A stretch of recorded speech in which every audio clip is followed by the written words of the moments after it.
കേന്ദ്ര സർക്കാരിനും ബി.ജെ.പിക്കും തിരിച്ചടിയാകുമ്പോൾ കോടതിയുടെ വിശ്വാസ്യതയെ തന്നെ ചോദ്യം ചെയ്ത് തിരിച്ചടിക്കാൻ കേന്ദ്രം ഭരിക്കുന്ന പാർട്ടി ഇറങ്ങുന്നു. ഒളിഞ്ഞും തെളിഞ്ഞും ആദ്യം ഭരണഘടനാ പദവികളിൽ ഇരിക്കുന്നവർ സുപ്രീം കോടതി നടപടികളെ ചോദ്യം ചെയ്യുന്നു. ബി.ജെ.പിയുടെ മുൻനിര നേതാക്കൾ മൗനം പാലിക്കുമ്പോൾ വേട്ടയ്ക്കായി പാർട്ടിക്കായി സ്ഥിരം പോരിനിറങ്ങുന്ന വിവാദ മുഖങ്ങൾ പരമോന്നത നീതിപീഠത്തിനെതിരെ ജനങ്ങളെ തിരിക്കാൻ കോപ്പുകൂട്ടുന്നു. ഒടുവിൽ പ്രതിപക്ഷമടക്കം ഏവരും ഒന്നായി വിമർശനത്തിനും കടന്നാക്രമണത്തിനും ഇറങ്ങിയപ്പോൾ പിടിച്ചു നിൽക്കാനായി ബി.ജെ.പി തങ്ങളുടെ പോരാളികളെ തള്ളിക്കളയുന്നു. കോടതിയലക്ഷ്യ നടപടികൾ തലയ്ക്ക് മുകളിലെത്തുമെന്ന് കണ്ടപ്പോൾ എം.പിയായ നിഷികാന്ത് ദുബെയെയും ഉത്തർപ്രദേശിലെ ബ്രാഹ്മണ മുഖം ദിനേശ് ശർമ്മയെയും ബി.ജെ.പി ദേശീയ അധ്യക്ഷൻ തള്ളിപ്പറഞ്ഞു. താക്കീത് നൽകി ഇരുവരെയും ഒതുക്കിയെങ്കിലും ബി.ജെ.പി എം.പിക്കും ഉപരാഷ്ട്രപതിക്കും എതിരെ ക്രിമിനൽ കോടതിയലക്ഷ്യ നടപടികൾ അനുമതി തേടി അറ്റോർണി ജനറലിന് അഭിഭാഷകരുടെ കത്തുകൾ എത്തി തുടങ്ങിയതോടെ ബി.ജെ.പി വീണ്ടും പ്രതിസന്ധിയിലായി. അവസരം കൃത്യമായി മനസ്സിലാക്കിയ കോൺഗ്രസ് ആകട്ടെ വിഷയത്തിൽ കൂടുതൽ ഇടപെട്ട് കേന്ദ്ര സർക്കാരിനെ സമ്മർദ്ദത്തിലാക്കാനുള്ള ശ്രമവും തുടങ്ങി.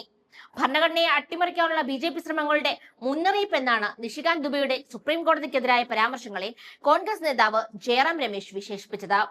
ജുഡീഷ്യറിക്കെതിരെ ബി.ജെ.പി ഒരു പോർമുഖം തുറക്കുന്നു എന്ന് പവൻ ഖേരയും ആരോപിച്ചു. സുപ്രീം കോടതി രാജ്യത്തെ അരാജകത്വത്തിലേക്ക് കൊണ്ടുപോകുന്നുവെന്നാണ് വഖഫ് ഭേദഗതി ബില്ലിനെ കോടതി സമീപനത്തെക്കുറിച്ച് ബി.ജെ.പി എം.പി നിഷികാന്ത് ദുബെ പറഞ്ഞത്.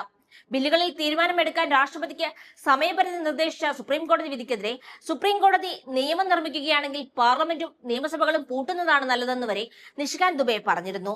സംഭവത്തിൽ വ്യാപക രോഷമുയരുകയും നിഷികാന്ത് ദുബെയ്ക്കെതിരെ ക്രിമിനൽ കോടതിയലക്ഷ്യ നടപടി സ്വീകരിക്കുന്നതിന് അനുമതി നൽകണമെന്നാവശ്യപ്പെട്ട് അറ്റോർണി ജനറലിന് അഭിഭാഷകനായ അനസ് തൻവീർ കത്തയക്കുകയും ചെയ്തു.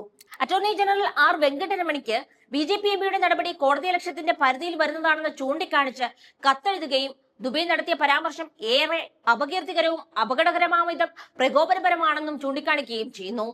ഉത്തർപ്രദേശിലെ രാജ്യസഭാ എം.പി ദിനേശ് ശർമ്മയുടെ പ്രതികരണം കൂടിയായതോടെ ബി.ജെ.പി ഇതെല്ലാം വ്യക്തിപരമായ അഭിപ്രായ പ്രകടനം മാത്രമാണെന്ന് പറഞ്ഞ് തടി തപ്പാനുള്ള ശ്രമത്തിലാണ്.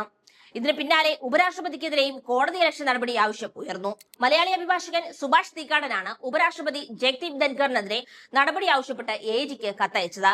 രാഷ്ട്രപതി എന്ത് ചെയ്യണമെന്ന് കോടതികൾ നിർദ്ദേശിക്കുന്ന ഒരു സാഹചര്യം ഉണ്ടാകാൻ പാടില്ലെന്നും സുപ്രീം കോടതിക്ക് പ്രത്യേക അധികാരങ്ങൾ നൽകുന്ന ഭരണഘടനയുടെ ആർട്ടിക്കിൾ 142 ഒരു ആണവ മിസൈലായി ജനാധിപത്യ ശക്തികൾക്കെതിരെ 24 മണിക്കൂറും ജുഡീഷ്യറിയുടെ പക്കലുണ്ടെന്നുമാണ് രാജ്യസഭാ അധ്യക്ഷൻ കൂടിയായ ഉപരാഷ്ട്രപതി പറഞ്ഞത്. കേരള ഗവർണർ രാജേന്ദ്ര ആർലേക്കറും തമിഴ്നാട് ഗവർണർക്കെതിരെ സുപ്രീം കോടതി വിധിയിൽ കോടതിയെ ചോദ്യം ചെയ്തിരുന്നു.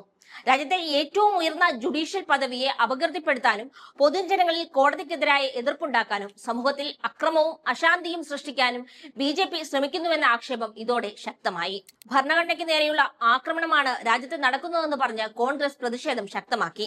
മറ്റ് പ്രതിപക്ഷ കക്ഷികളും ശക്തമായി രംഗത്ത് വന്നതോടെയാണ് കോടതിക്കെതിരായ പടയൊരുക്കം പാതിവഴിയിൽ നിർത്തി നേതാക്കന്മാർക്ക് താക്കീത് നൽകി മുഖരക്ഷിക്കൽ നടപടിയിലേക്ക് ബി.ജെ.പി കടന്നത്. സംവിധാൻ ബച്ചാവോ ക്യാമ്പയിനുമായി കോൺഗ്രസ് രാജ്യവ്യാപകമായി ഇറങ്ങാൻ കൂടി തീരുമാനിച്ചതോടെ ഭരണമുന്നണി പ്രതിരോധത്തിലായി. ബി.ജെ.പി നേതാക്കളുടെ പരാമർശങ്ങളെ ജുഡീഷ്യറിക്കെതിരെ ഒരു കഥയുണ്ടാക്കാനുള്ള ബി.ജെ.പിയുടെ ഗൂഢാലോചന എന്ന് വിശേഷിപ്പിച്ച കോൺഗ്രസ് രാഷ്ട്രീയമായി തന്നെ ബി.ജെ.പിയെ നേരിടാൻ വിഷയം കൂടുതൽ ഗൗരവമായി ഉയർത്തിക്കാട്ടുകയാണ്. ജുഡീഷ്യറിക്ക് നേർക്കുള്ള ഭീഷണികൾ ഉൾപ്പെടെയുള്ള വിഷയങ്ങൾ വരും ദിവസങ്ങളിൽ സംവിധാൻ ബച്ചാവോ ക്യാമ്പയിനിലൂടെ ജനങ്ങളിലേക്ക് എത്തുമെന്ന് ഉറപ്പിക്കാനാണ് കോൺഗ്രസ് ശ്രമം. കഴിഞ്ഞ കുറച്ചു ദിവസങ്ങളായി ജുഡീഷ്യറിയെ ലക്ഷ്യം വെച്ചുകൊണ്ട് ഭരണഘടനാ തത്വങ്ങളെ ദുർബലപ്പെടുത്താൻ ബി.ജെ.പി ശ്രമിക്കുന്നതിനെ ചെറുക്കാൻ ഞങ്ങൾ എല്ലാ ശ്രമങ്ങളും നടത്തുമെന്നും കോൺഗ്രസ് നേതാക്കൾ പറയുന്നു. സുപ്രീം കോടതിയും വിഷയം കാര്യഗൗരവത്തോടെ തന്നെ നോക്കിക്കാണുന്നുവെന്ന് വ്യക്തമാക്കി അടുത്ത മാസം ചീഫ് ജസ്റ്റിസായി സ്ഥാനമേൽക്കാനിരിക്കുന്ന ജസ്റ്റിസ് ബി.ആർ. ഗവായിയുടെ ഒരു പരാമർശവും പുറത്തു വന്നിരുന്നു. പശ്ചിമബംഗാളിലെ സമീപകാല അക്രമ സംഭവങ്ങളെ കുറിച്ച് നടപടികൾ എടുക്കാൻ കേന്ദ്രത്തിന് നിർദ്ദേശം നൽകണമെന്ന് ഒരു അഭിഭാഷകൻ ആവശ്യപ്പെട്ടപ്പോഴാണ് ജസ്റ്റിസ് ബി.ആർ. ഗവായി സമീപ ദിവസങ്ങളിലെ കേന്ദ്ര നേതാക്കളുടെ നിലപാടിനെ സൂചിപ്പിച്ച് മറുപടി നൽകിയത്. കോടതി എക്സിക്യൂട്ടീവ് പരിധിയിൽ കടന്നുകയറ്റം നടത്തിയെന്ന ആരോപണം ഇപ്പോൾ നേരിടുന്നുണ്ടെന്നാണ് ജസ്റ്റിസ് ബി.ആർ. ഗവായി പറഞ്ഞത്. അടുത്ത മാസം ചീഫ് ജസ്റ്റിസായി ചുമതലയേൽക്കാനിരിക്കുന്ന മുതിർന്ന ജഡ്ജിയുടെ പരാമർശം ജുഡീഷ്യറിക്കെതിരായ ഭരണകക്ഷി നേതാക്കളിൽ ഒരു വിഭാഗം നടത്തിയ പരാമർശങ്ങൾ സുപ്രീം കോടതി സൂക്ഷ്മമായി നിരീക്ഷിച്ചു വരികയാണെന്ന് സൂചിപ്പിക്കുന്നത് കൂടിയാണ്.